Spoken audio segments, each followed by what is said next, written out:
Good morning, good afternoon, good evening sa inyong lahat dyan, boys and girls of YouTube. Today is February 16, 2026, Monday. Papunta ako ng Thomasville. Half an hour away dito sa Winston-Salem kasi meron akong doctor's appointment, no? Sleep test. Layo naman ng appointment ko. Nandun yung yung parang yung parang specialist nila sa kapit na ito na yung pinakamalapit na specialist nila para sa sa sleep test. Kasi nung unang bisita ko dun sa aking family doctor, kasi nakita niya sa akin, sabi niya may kalakihan yung mo, may kalaparan yung leg ko. Medyo malapad daw, tapos medyo malaki.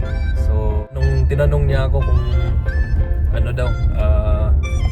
kung pagising ko kahit na maka 8 hours ako or maka may enough sleep ako kung sa oras time wise, tinanong niya ako noon kung pagod daw ba akong yung pagising ko ba daw, feeling ko ba daw pagod. May parang kulang pa rin yung tulog ko. Sabi ko, oo. Sabi ko nga, Dok, yan. Parang na-notice ko nga yun na ganun nga. Kahit na maka 7-8 hours ako, kahit mahaba yung tulog ko, parang pagod pa rin yung pakiramdam ko. Parang kulang pa rin yung tulog ko. Sabi niya, baka nga daw may sleep apnea daw ako. So ngayon, yes, parang parang totoo nga naman kasi kahit yung misis ko at saka yung mga anak ko, naririnig nila ako na malakas daw akong humilik. Pero para sa akin, ako mismo na pag ako natutulog, pakiramdam ko, dire-diretso yung tulog ko. Pero yun nga, yung pagising ko, parang pagod pa rin yung pakiramdam ko. So, ito nga, ni-refer niya ako dito sa doktor na to dito sa may Thomasville. Yeah, pareho pa rin yung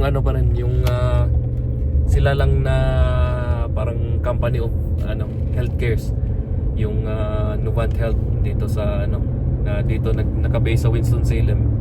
Tapos meron silang mga locations doon sa iba't ibang mga towns dito, mga maliliit na towns.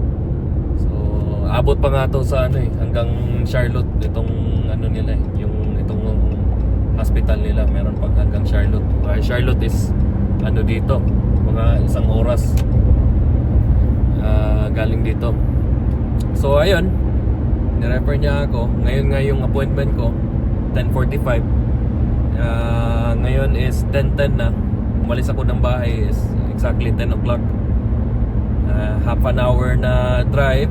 So makakarating ako doon ng mga 10:30 or 10:35 doon sa clinic. So ito nga, siguro nga din kasi nung nagigain ako ng weight, ito nga rin siguro yun nga rin siguro yung yung dahilan. Sabi din naman ng doktor, baka nga na nakatulong sa factor na medyo lumaki ako, tumaba. Then yun nga, yung leg mo lalaki. Tapos pag nakahiga kang ganun, yung bigat ng leg mo ipipress yung parang yung daluyan ng hangin mo sa paghinga. Kaya pag yung isang tao pag natutulog umihilik. So pag medyo malaki yung leg mo, yun nga daw yun. Pag malaki yung leg mo, so parang may bigat yung bigat doon sa leg mo. Pag higa mong ganun, pag nakahilata kang ganun, pag nakatulog ka na, tapos dahan-dahan yung bibigat yung mapipress yung daluyan ng hangin mo sa leg. So yun daw yung kung bakit nagkakaroon ng malakas na hilik yung isang tao. Kaya pala pag yung iba pag malakas na yung masyado yung hilik tapos parang nalalagutan pa ng hininga yung iba,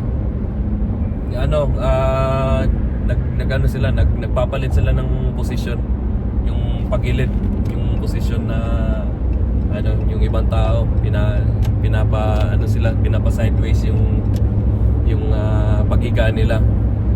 Pero minsan pa rin eh, kasi minsan ako natutulog ako, minsan din na naririnig ko rin naririnig ko rin na yung sarili ko na humihilik ako pa, kasi parang yung leg ko parang nagba-vibrate yung leg ko, parang nararamdaman ko minsan, tapos nagigising ako ng konti, and yun nga, tapos nakakatulog. So kaya hindi rin siguro yun yung dahilan nga, pag yung natutulog ka, yung parang yun ba yata yung tinatawag nilang sleep deprivation, na minsan alam mo at minsan hindi mo alam na nagigising ka sa kalagitnaan ng iyong pagtulog. So ibig sabihin nun, paputol-putol yung tulog mo. Alam mo minsan na tulog ka, pero di mo alam na nagigising ka rin sa kalagitnaan ng iyong tulog. So ayun, ito nga, so bahala na mamaya, i-explain ko na lang mamaya kung anong sasabihin ng doktor, and sana ayaw ko pa naman yung may mga ikakabit-kabit dito sa ilong, sa mukha, kasi kadalasan pag meron ka ng sleep apnea, lalagyan ka nga ng yung maglalagay sila ng yung tinatawag doon, yung CPAP. So yun nga, ayaw ko pa naman sa mga ganun na maglalagay ng CPAP tapos matutulog kang ganun. Parang kung maisip mo paano ka makakagalaw, may nakaumbok dito sa mukha mo. So ayun, pero kung ano man yung sasabihin nila, kung ano man yung kung bigyan nila ako ng ganyan, wala tayong magagawa. Sila yung doktor sila, para rin naman sa kabutihan mo yan. Kasi yung iba, yun nga daw yung iba sa worst case scenario, ikinamamatay pa nung iba yung sleep apnea, kasi minsan nalalagutan ka nga ng hininga, hindi mo alam yung sinasabi nilang binabangungot nga, yung natutulog, yung natutulog lang tapos hindi na nagising, yun eh. Yun nga. So di ko alam yung kung yung nila, yung paano sila mag-test dito, kasi awan ko lang, ang inaakala ko, pupunta ka sa clinic tapos mag-sleep test ka, parang awan ko lang kung sa clinic ka matutulog or papauwiin ka. Parang sabi kasi ni Mrs. parang may ibibigay na parang may ibibigay na machine, tapos yun yung gagamitin mo sa pagtulog, tapos makikita nila doon na parang kinikwenta nila doon kung paano ka kung gaano ka kalakas humilik, tapos makikita doon kung ilang beses ka nagigising sa gitna ng iyong tulog. Yan. Pero di ko pa alam, kaya makikita natin mamaya. At ako'y papunta na doon ngayon. So may mga 20 minutes pa ako na bago ako makarating doon. So stay tuned na lang, and sabihin ko sa inyo mamaya kung or ipapakita ko sa inyo kung anong itsura doon sa labas. Ayan guys, so nandito na ako sa Thomasville. Yeah, it's just a small town. Ayan, so yeah guys, mga 3 minutes away na lang ako, nandun na ako, or 5 minutes away na lang. And so yeah guys, ito rin yung yung kalsada na dinadaanan namin ni Mrs. pag hinahatid ko siya sa trabaho. So dito din yun, tahimik yan, napaka probinsyang buhay probinsya. dito. Yeah. Pero may downtown sila dito kasi ano lang to, syudad pa rin to. Kung galing dun sa ospital, mga 5 minutes nandun ka na sa downtown nila eh.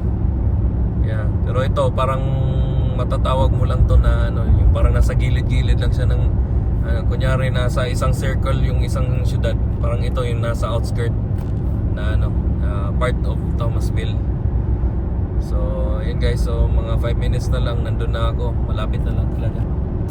Basically nandito na rin tayo talaga. Ayun ay 10:34 na.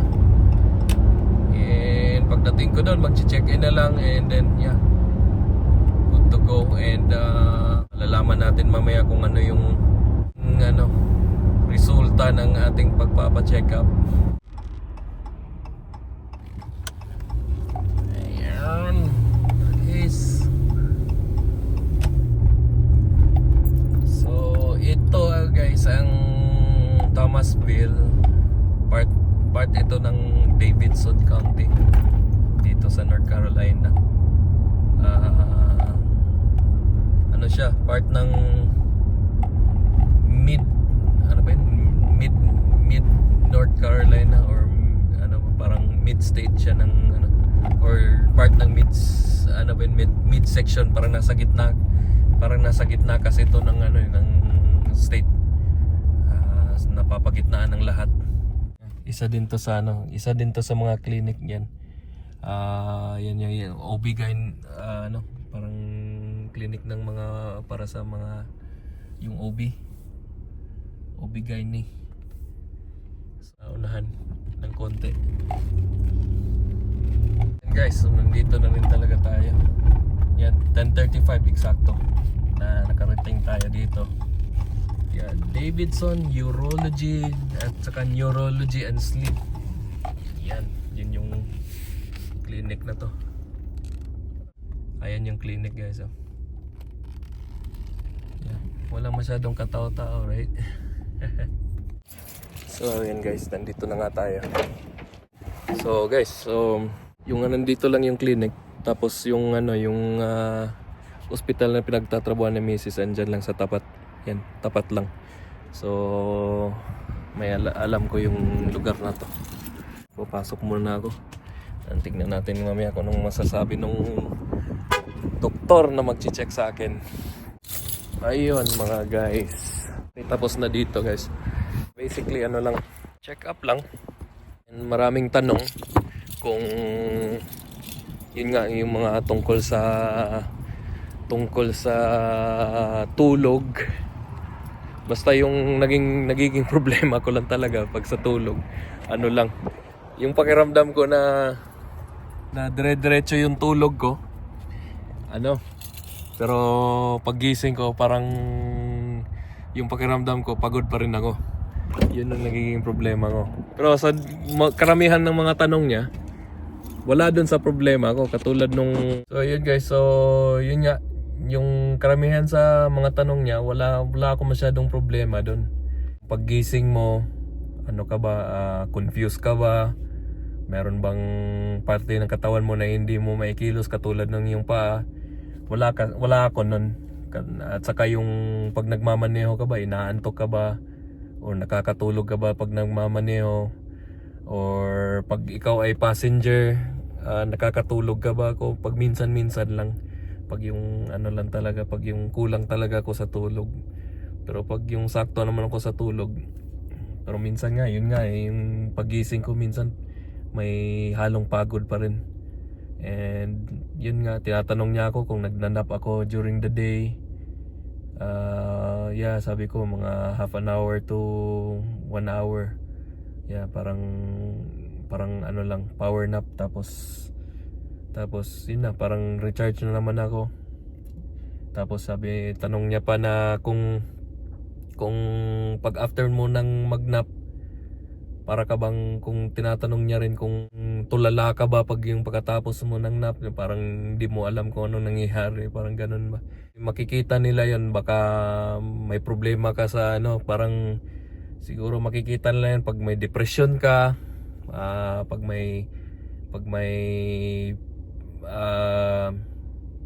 ano ka ba, yung parang may problema ka ba sa pag-iisip. Kasi yung iba minsan pag may mga katulad nung yung sa may problema sa utak, yung mga pag may mga katulad na lang ng yung mga taong yung nagsi-seizure na lang, yung bigla na lang na magsi-seizure.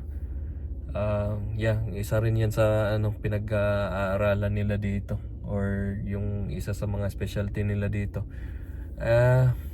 Ginawa sa akin, magkakaroon daw ako ng sleep study. Yun na nga yung sinasabi ko kanina, na pag-aaralan yung ang aking obserbahan nila yung aking tulog, kung ilang beses ba ako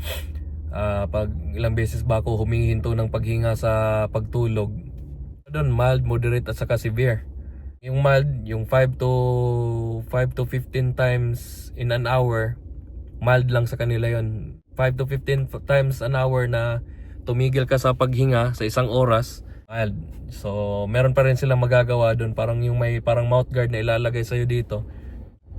Hihilahin niya yung dila mo na para yung dila mo hindi pumasok doon sa loob.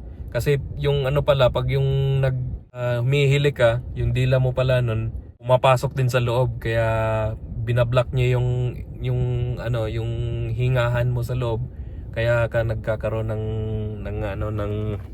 ng snoring. So yun yung sa nila sa mild. Pag yung severe, 15, parang 16 to 30 times. Tapos yung severe, mild yung 16 to 30, then parang 30 to 50, yun na yung severe talaga, na parang ang daming beses mong magigising sa isang gabi na pagtulog mo. Maraming beses ka magigising sa isang oras. So yun yung severe. So parang hindi naman nata ako nandun, kasi pag yung mga ganyang tao, parang alam mo yung parang pag nagigising parang lutang, kahit yung alam nila na mahaba na yung naging tulog nila. Yan. So parang pagod na, parang lutang na, parang hindi makapag-isip. Yeah. Yun lang din yung isang niya sa akin, tanong kanina, yung kung may memory loss ba ako. Sinabi ko lang, pag yung pag minsan yung isang pangalan ng isang bagay, lugar o isang tao, yun minsan nakakalimutan ko, parang past na mga sabi lang sabihin, pag yung memory loss, parang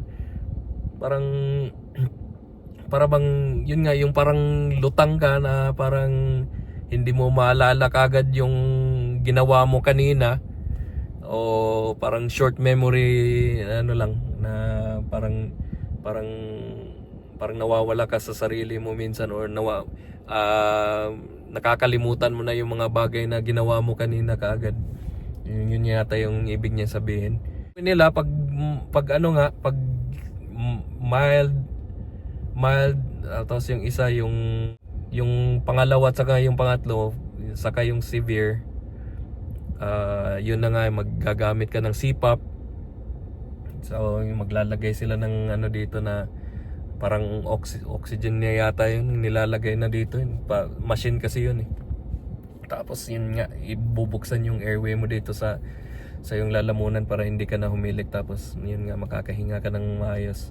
Pero pag yung mild muna, yun nga, yung yung mouth guard nga na may papalagay sa'yo dito, tapos i-fit mo yun. Dentista daw mag-fit nun para saktong para saktong talaga yun, na kasya sa bibig mo.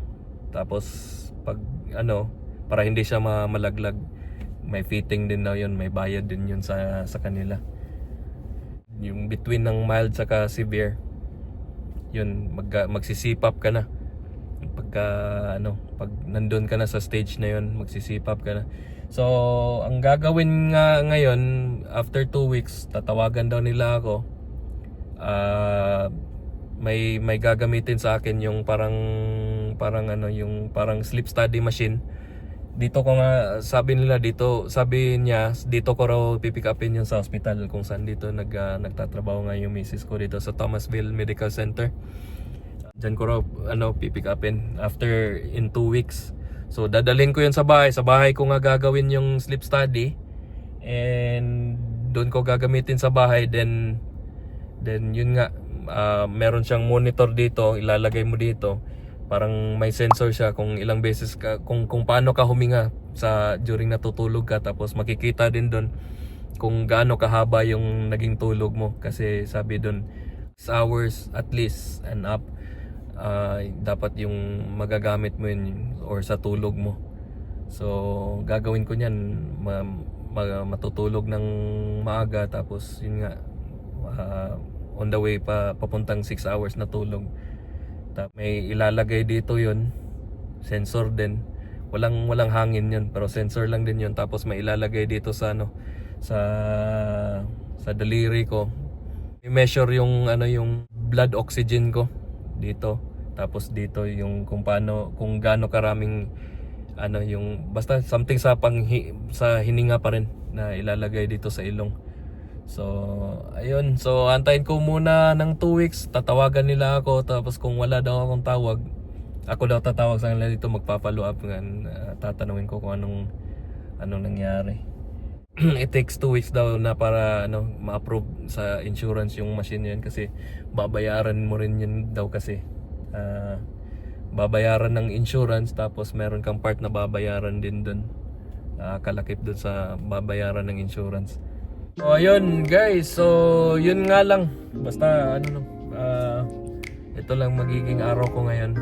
Pagkatapos nito muna ako, mag-grocery muna ako, then uwi na ng bahay, tapos magpe-prepare na naman ng mga pagkain nila. Si Mrs. pagpapasok mamaya, prepare ng baon, mga bata prepare ako ng tawag nito, yung dinner nila. Tapos maya na naman magpe-prepare na naman ng mga baon nila para bukas. So yun lang, cycle lang yung ginagawa ko dito. Ngayon balik ako ng Winston-Salem, another half an hour na drive. And yun nga, mag-grocery sa baka siguro pupuntahan lang ako ng Costco para bibili na lang ako ng mga meat doon na paunti-unti lang, saka mga konti-konting gulay. So ayun guys, so salamat sa panonood, and shoutout sa inyong lahat dyan, and yeah, see you in my next videos. Salamat talaga sa panonood, sa mga pakonti-konting mga viewers dyan. At salamat sa suporta, salamat sa panonood. Sana hindi kayo magsawa. Yeah, ingat-ingat sa inyong lahat dyan. Alright, peace!